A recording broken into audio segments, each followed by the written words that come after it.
ನಮಸ್ತೆ ವೀಕ್ಷಕರೇ, ಸುದ್ದಿಗಾರ ಲೇಡೀಸ್ಗೆ ಸ್ವಾಗತ. ನಾನು ನಿಮ್ಮ GM ರಾಜಶೇಖರ್. ರಾಜ್ಯದ ರಾಜಧಾನಿ ಬೆಂಗಳೂರು ಅಂದಾಕ್ಷಣ ಕಣ್ಮುಂದೆ ಬರುತ್ತಿದ್ದ ಆ ತಂಪಾದ ಗಾಳಿ, ಬೃಹತ್ ಗಾತ್ರದ ಮರ, ನೆರಳುಗಳು ಇವೆಲ್ಲವೂ ಇದ್ರೂ ಕೂಡ ಇದೀಗ ವಾತಾವರಣ ಈಗ ಮಾಯವಾದಂತಿದೆ. ರಾಜ್ಯದ ಮೂಲೆ ಮೂಲೆಯಿಂದ ಬರುವ ವ್ಯಾಪಾರಸ್ಥರು, ಪ್ರವಾಸಿಗರು ರಾಜಧಾನಿಯ ಬಿಸಿಲಿನ ಧಗೆ ನೋಡಿ ಬಳಲಿ ಬೆಂಡಾಗಿ ಹೋಗಿದ್ದಾರೆ ನೋಡಿ. ರಸ್ತೆಯಲ್ಲಿ ಓಡಾಡೋ ಹಾಗಿಲ್ಲ, ವಾಹನ ದಟ್ಟಣೆ ಅದರ ಕಾವೊಂದು ಕಡೆಯಾದರೆ ಇದೀಗ ಈ ಬಾರಿಯ ಬಿಸಿಲಿನ ಹೊಡೆತ ಎಲ್ಲರನ್ನು ಕೂಡ ದಂಗಾಗಿಸಿದೆ. ಹಿಂದೆಂದೂ ಕಾಣದ ರೀತಿಯಲ್ಲಿ ತಾಪಮಾನ ಏರಿಕೆಯಾಗುತ್ತಿದ್ದು ರಾಜಧಾನಿ ಬೆಂಗಳೂರು ಈಗ ಬಿಸಿಲ ಕೆಂಡವಾದಂತಿದೆ. ಸೂರ್ಯನ ಪ್ರಖರತೆ ದಾಖಲೆ ಮಟ್ಟವನ್ನು ತಲುಪಿದ್ದು ಜನತೆ ಮನೆಯಿಂದ ಹೊರಬರಲು ಹಾಗೂ ರಾಜಧಾನಿಗೆ ಬರುವುದು ಭಯಪಡುವಾದಂತಾಗಿದೆ.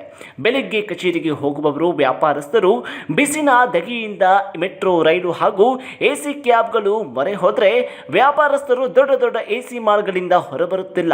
ಕಾರಣ ಆ ಮಾಲ್ನಲ್ಲಿ AC ಇರೋದ್ರಿಂದ ಅಲ್ಲಿ ಕಾಲವನ್ನು ಕಳೆಯುತ್ತಿದ್ದಾರೆ. ವಿಶೇಷವೆಂದರೆ ಈ ಬಾರಿ ತಾಪಮಾನ ಏರಿಕೆಯ ಜೊತೆಗೆ ವಾತಾವರಣದಲ್ಲಿ ಉಂಟಾಗಿರುವ ಬದಲಾವಣೆ ಜನರನ್ನ ಮತ್ತಷ್ಟು ಹೈರಾಣಾಗಿಸಿದೆ.